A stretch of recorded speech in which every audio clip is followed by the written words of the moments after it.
Did Jesus really come to abolish the law, or did he come to prove it unshakable?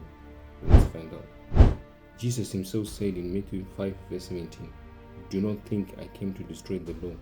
I did not come to destroy but to fulfill." But let's go deeper. Think about it. Israel had 40 years in the wilderness, 40 years of breaking God's commandments, testing him and falling short. But then Jesus steps into the wilderness, 40 days and 40 nights, retracing their steps. And notice carefully, every answer he gave came from the book of Deuteronomy. Why? Because Deuteronomy is the book of covenant renewal. It literally means second law. It was given when Israel was about to recommit themselves to the covenant. And what is the covenant? The 10 Commandments.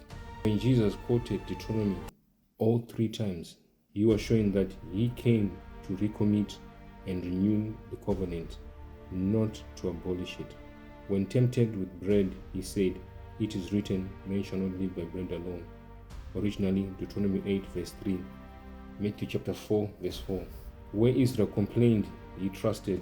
When told to test God, he said, "You shall not put the Lord your God to the test." Deuteronomy 6 verse 16, the original context, and found in Matthew chapter 4 verse 7. Where they bowed to idols, he declared, "You shall worship the Lord your God, and him only shall you serve." Deuteronomy 6 verse 13, and found in Matthew chapter 4 verse 10. Every time Israel failed, Jesus stood. He upheld the law as the faithful son, so that he would become the mediator of a better covenant. Hebrews 8 verse 6. Jesus did not erase the law.